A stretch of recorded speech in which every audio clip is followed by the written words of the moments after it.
Okay, so here's a quick overview of the communication process, right? So you have a sender, okay, who has something that he has to say, and he's not just going to say that thing, right? He's going to encode it. And encoding simply means transforming or converting the idea in your mind into a meaningful message. So he has a message through whatever media he decides to use. Maybe he's going to write it, probably just say it, do a video about it. And then based on that, he decides on a channel. If he's going to say it, he could make a call. If he's going to write it, he could do an email, okay? And so the message gets to the receiver. Now the message is encoded, the receiver has to decode, basically derive meaning out of that message. And then something happens. Maybe the receiver understands the message, or maybe they don't.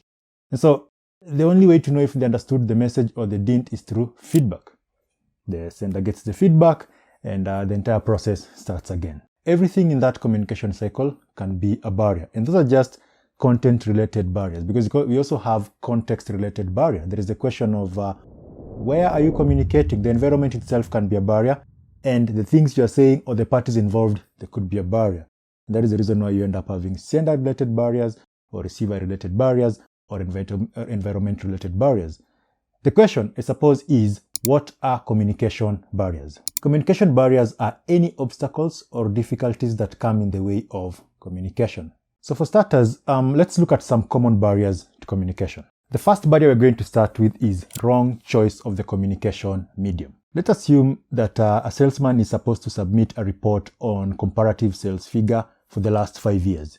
And he decides to do a lengthy, paragraph incorporating the information or talks on the phone and all that stuff, right? At the end of the day, he's going to fail to communicate anything because he's going to be over communicating. I mean, the easiest way to do this would be to present the figures in a tabular form, or preferably make a bar graph, which will make the communication an instantaneous process. And the same can be said about an employee, okay? So let's say you're an employee and you make a mistake. How do you prefer to express your apology? Do you prefer to write it, or do you rather just say it face to face to the person you've offended? Which one do you think is going to be more effective? The point is, the medium we use to communicate, okay, the channel we use to communicate, or pretty much the means of communication, can in itself become a barrier. And that is why it's important to understand not only what you're going to say, because you probably think, what am I going to say? It is also important to understand how, or the mechanism you're going to use to express that information, because that in itself can be a barrier to communication, and that is barrier number one. Number two, physical barriers. So physical barriers tend to be barriers relating to the environment in which the communication is taking place. So we could talk about things like noise, time and distance. I mean, think about it, right?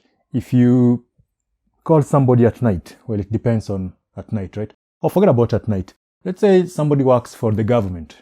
They are basically part of the civil servants. And do you really think these people do anything on Friday at around 4, let's say 3? By that point, most of them don't even care. I mean, we are leaving, we'll come back on Monday, right? So that's it. How about Monday in the morning? Do you think people are busy reading their emails and all the emails from Friday all the way to Monday? And you sent your email at that point. I mean, you'd rather wait till the day continues for you to communicate to that person. The point is, there are a lot of things that can go into determining whether you're communicating at the right time or the wrong time. Now, something else about physical barriers, we have environmental stress, such as temperature, humidity, ventilation, subjective stress. The person you're talking to, maybe they are on drugs, or their moods and all that. All those are just physical things about them that will affect how they communicate. And we have ignorance of the medium. Sometimes it works that way. There are people who don't really understand how some of these channels that we're using to communicate work. Somebody doesn't know how to use an email, and you've sent them an email. Or you are doing something on social media, except the people you're trying to target are not on that. I mean, for the most part, it's just the channel you're using for that communication becomes a physical barrier in communication. So those are physical barriers. The next barrier is semantic barriers. By semantic barriers, we're just talking about words, okay? Well, language kind of makes it easier for us to express our thoughts, but then the language itself can become a barrier. But it's not so much the language as it is the words in that language, okay? The words that are used, those are the barriers. I mean, for the most part, when you talk about something like language barrier, people tend to immediately think about a situation where Maybe you're speaking English to somebody who speaks Spanish, right? Or whatever native tongue. But mostly it doesn't really happen that way. Sometimes, if you start talking and they know that you're speaking in English, then the words that you're using may sometimes become a barrier, because sometimes you're both speaking English and that in itself becomes a barrier because of the word choices. So words are supposed to help us understand what you're saying, but sometimes the words themselves become a barrier to communication. Now, how does that take place? This is how that takes place. So semantic barriers can occur in the following ways. Number one, interpretation of words. The way we interpret words. Look at this sentence, right? So sentence one. What is the value of this ring? I value my good name. I got good value for my money. In all of those sentences, value is repeated, but it doesn't have the same meaning. What is the value of this ring? Probably talking about the cost. I value my name. Probably talking about worth. I got a good value for my money. Well, return on investment. See, same word, different meaning. And so that sort of just comes down to whether somebody understands the meaning that you intend or they don't. And so interpretation of words can become a barrier to communication. It's called semantic barriers. Number two, another way that, semantic barriers can occur is through bypassed instructions. Now, this one will occur if the party you're communicating, so the sender and the receiver, if they attribute different meaning to the same word, that can happen. And, it's not that there is anything wrong with that. It only becomes a problem if it is affecting communication. Think about when you're a kid and probably you're out there playing and then you come back to the house and you're dirty. You're a kid, right? And then you have their friends in your house, so you have visitors. So you walk in and the way you're brought up, you're supposed to say hello to visitors. The problem is that you're also dirty. So you don't know if you're supposed to say hello or you're supposed to go to the bathroom immediately. And your parent, probably your mother or your father, gives you that stare that tells you, nope, there is no saying hi. Just straight up go to your room and, shower or something. So at that point, everybody else, they've just looked at the kid. But as far as the kid is concerned, that is not a normal look. So it's the same message, but with different meaning.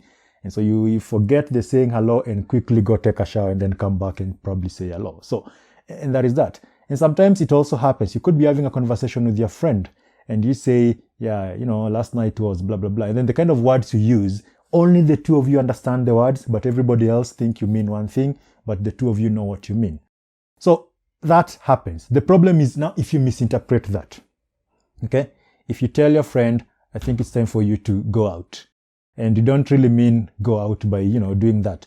Maybe you mean the go out is just whatever you're saying, but what you mean is go talk to the person and do something. The point is, if you want to attribute the same meaning to the same word, or if you want to attribute different meaning to the same word, it kind of makes sense if you both know what you're trying to how you're trying to interpret that word, because otherwise it just becomes a barrier. Now, next, denotation and connotations. So words have two types of meanings. There is the denotative meaning and connotative meaning. The literal translation of the word, the dictionary meaning, tends to be the denotative meaning. And then connotative meaning tends to be subjective. For instance, they gave us cheap stuff. At this shop, they sell cheap things. They gave us cheap stuff. So it's not so much about the price of those things as it is about the quality of those things. While at this shop, they sell things cheap, then you're talking about price. So cheap, yes, but then one is denotative, the other one is connotative. One is literally cheap. The other one is, cheap to mean quality. Okay? So that's the thing. And that can become a problem when you're communicating, especially if somebody doesn't understand what you're saying and we just say, language barrier. So to avoid problems arising from semantic barriers, what do we have to do?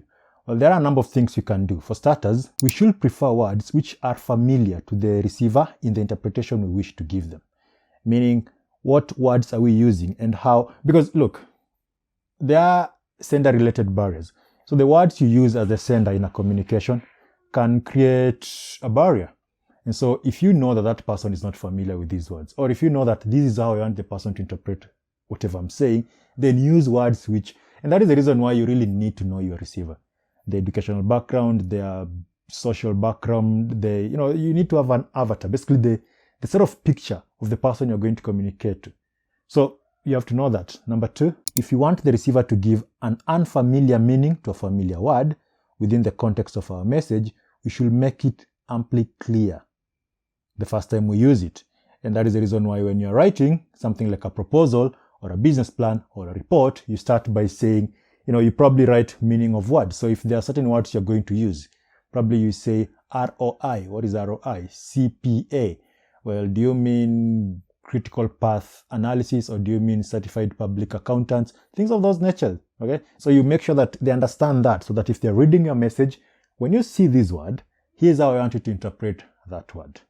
Okay.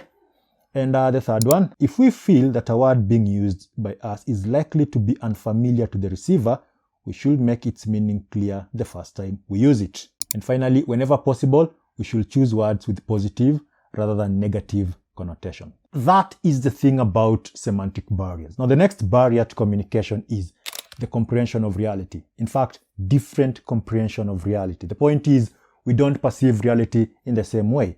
I mean, it's one of those things that is not really fixed. We all have our, our way of perceiving things. It's kind of just come to, there are many factors that contribute to how we perceive and interpret message. Sometimes, that's psychology. It could be, it's complex, okay? And that is the reason why two people can look at the same picture and have different interpretation. Two people can listen to the same story and come out with the same or rather different things. You watch a movie with your friend, the actor says something funny, you laugh, you look at your friend, he's not laughing, and then you're like, wait, did you miss the joke? And you try to repeat the joke to them, and then they're like, okay. And then you continue watching the movie, and 2 minutes later, they're laughing, like, what are you laughing? Now I got the joke. See, it happens, okay? So the point is, reality tends to be different, and that becomes a barrier if the way you perceive the information, okay? If you want people to see or rather to get the message in one way, and they end up getting it in another way, then you see what's going on there is that we just have different way of perceiving what might appear to be the same reality. How does this take place mostly in communication? Number one, through abstracting. First of all, when you talk about abstracting, you're talking about focusing attention on something and ignoring something else. That is a good thing because, if you're going to be successful on most things, you need to know what to focus on and what to ignore. As a barrier to communication, it becomes a problem if you focus on the wrong thing and ignore what you're supposed to actually be paying attention to. That becomes a problem to communication. So to avoid that, what do? Number one, while abstracting, we should try to make our abstract as fairly representative of the whole situation as possible. And number two, we should realize that other communicants can pick different ideas and facts from the same situation, and we should be mentally prepared to consider what they have to say about it. The other way that reality can sort of affect how we receive information is through things like slanting or stereotypes. We create various types of stereotypes. All politicians are blah, blah, blah. All cops are, or all police are blah, blah, blah. The question is, do you know all politicians? Do you know all police? All men are. Women tend to. But the point is, we do that. For some reason, it has an evolutionary benefit. If you think about it, the caveman, sort of, you just couldn't walk and say, people from that society are friendly, or people from the other cave are friendly. You go there, they probably kill you. And so it kind of helped you to just assume they're dangerous and then don't go there. But then the problem is that sometimes our stereotypes are fairly out of place. And so that becomes a problem, especially if you're communicating, when you already have this preconceived notion about the person. And so you don't even listen to what they have to say. So that can affect how you communicate. And that becomes a barrier to communication.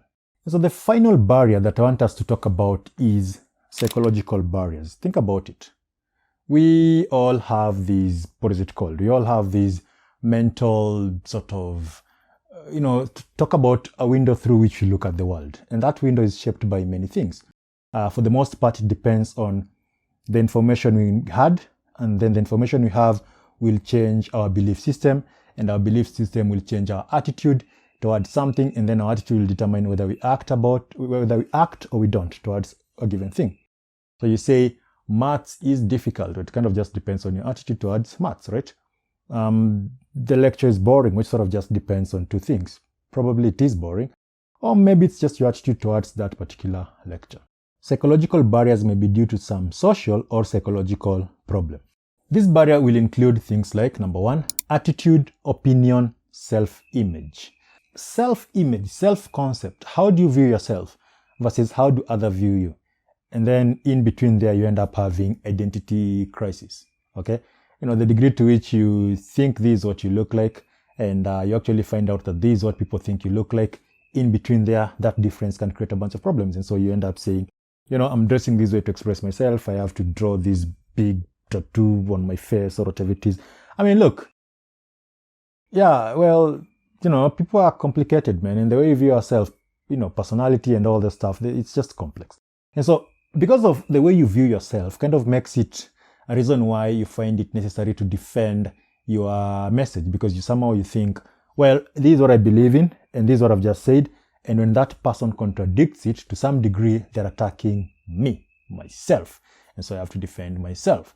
And then you become defensive. And for the most part, probably you are right, or maybe it's just as a result of how you perceive yourself. And that can become a psychological problem when you're communicating. Now, our opinion, okay?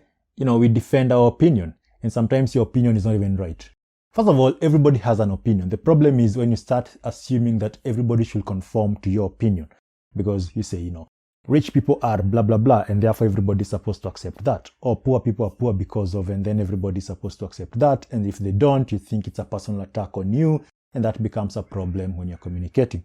And all that kind of just shape your feeling towards something, which is the attitude. And as we've already pointed out, our attitude kind of make us do something or not to do a thing. And that is a psychological problem. It's not a psychology class, this one. It's communication. But you feel like go read psychology about, personalities and all that, and it will make sense to you. But for now, just think of it that way, okay? Number next, resistance to change, which is also closely related to defensiveness. Why do people resist change? Because, you sort of just, it's like, you could put your hands this way and you feel comfortable. You can try that, right? Just interlock your fingers, feeling comfortable, right? Now, try changing them. How does that feel? You definitely feel uncomfortable. So that is the thing about change. And that is the reason why people, once they get into a position, right? You get into a position and your brain's first thing is to make yourself, or to make itself, whichever way you want to look at it, comfortable in that discomfort. And so you get comfortable, right? And then somebody walks along and says, hey, it's time for us to change and start doing things this way. And I'm thinking, why? I'm already comfortable. And that is why you have to not just tell people to change. You have to sell the benefits that come with change, and gradually they are going to change. Otherwise, they'll just be defensive. And so those are two psychological barriers: resistance to change, defensiveness. Defend your name, defend your position, and all that stuff. We also have status consciousness. Status consciousness is one of those things that is as a result of stratification. And you probably think, no, we are all equal. Yep. Biology, human beings are equal. Heart, blood, and all that stuff that comes with being a human being. But as far as how society views us, no, there is always going to be stratification, meaning people are always going to be ranked according to many factors. Birth, okay, which is, what can you do about it? Some people are born in rich families, others in poor families, others are born with these skin colors, not that is a ground for you to discriminate people. I'm just saying, well, it happens. It's not a good thing, but it happens, right? Kind of sucks, but politics, okay? I'm a liberal, I'm a conservative, I'm this, I'm that. And somehow you assume that is the way the world is supposed to be. So that's a problem. Wealth, poor, rich, education, okay? It's binary, uneducated, educated. I'm on this level of education, you're on that level, and therefore whatever. And most of these things tend to be psychological, because if you take something like education, for instance, if you think that you have a PhD and therefore you are very educated, yeah, your papers do say you are educated. But then the problem is when it comes to solving a certain problem and you realize that you have a PhD in something to do with, I don't know, what, maths, whatever, and now you're talking about music, and then you're stuck there, okay? The point is, all these stratification serve a purpose, yes, but then it becomes a problem if that is the way you want people to see you. If you're in an organization and you think, I cannot talk to my subordinates because they will think me being a superior talking to my subordinates my subordinates might actually find out that I don't know something, and then they won't respect me. And then you have a subordinate who thinks, I'm not going to talk to the superior because they'll realize that I don't know something, and then they might just end up firing me. And so you see, that creates a problem.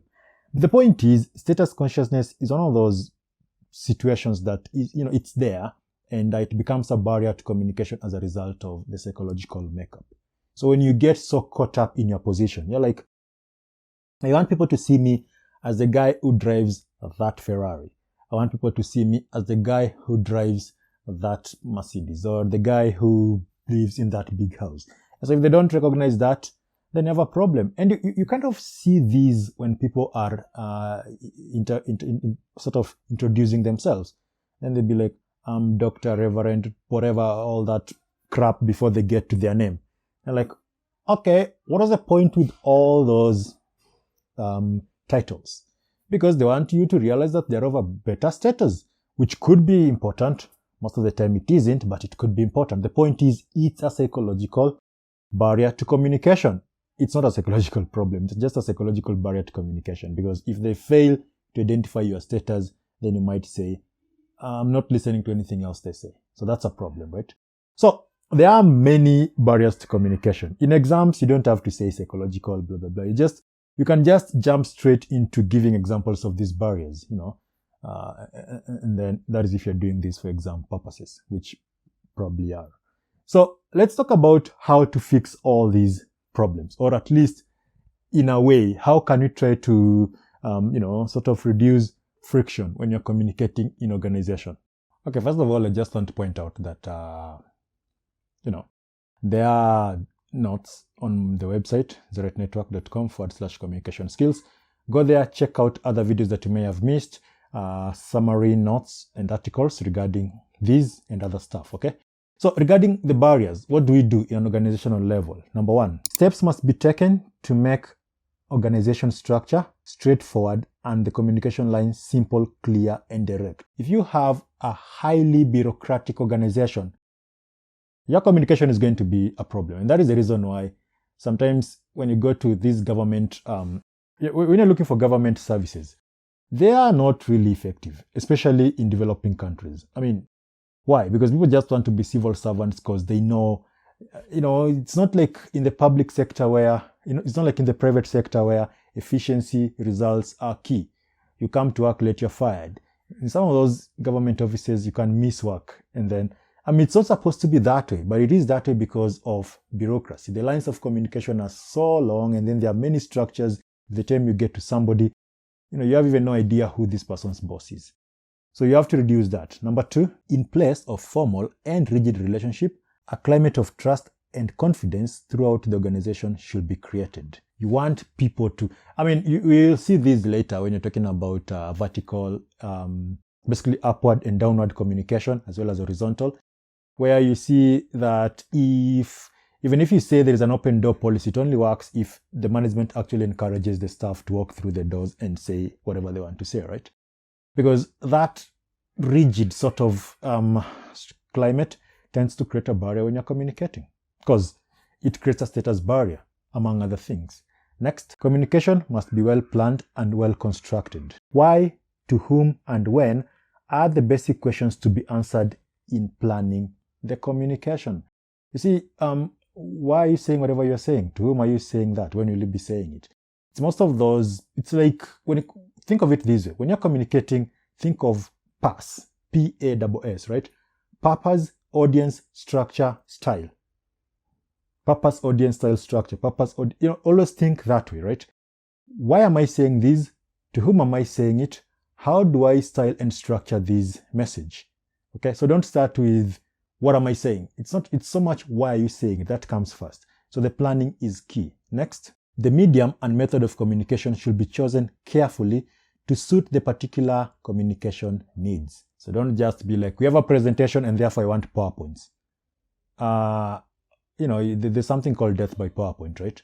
So it's not so much how are you going to translate that information as the people you are going to talk to. Which method is suitable to them?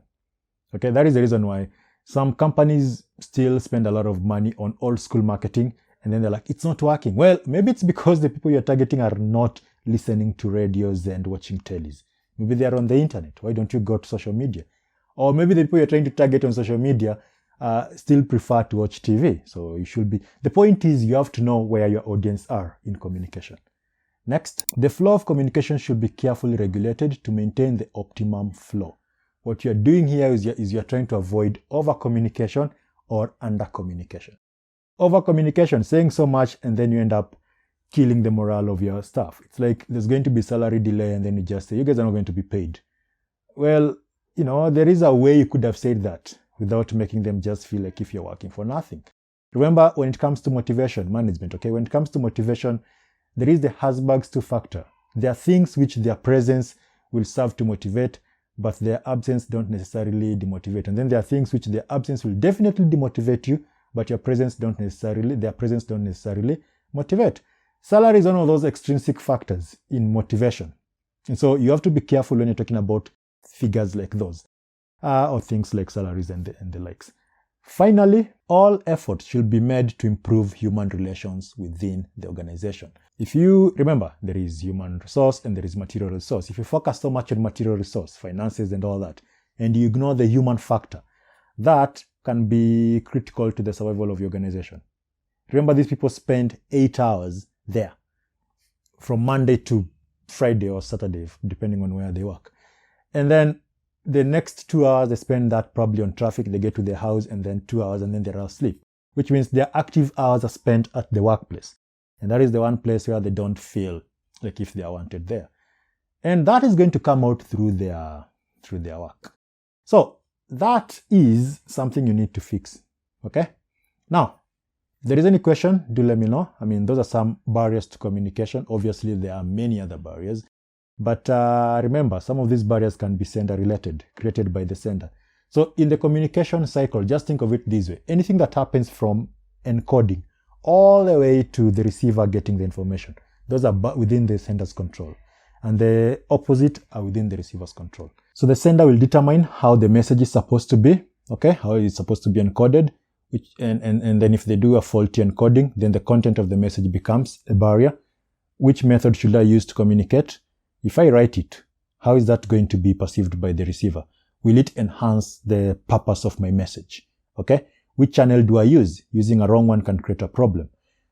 And then the receiver gets the message, right? And then the receiver will just do the same thing. They'll decode the message and then they will encode and then they will decide on the method and the channel and the sender will receive it and then it's just going to be cyclic. The point is, some barriers are sender related, some barriers are receiver related. Some barriers are contextual. Okay, where is the communication taking place?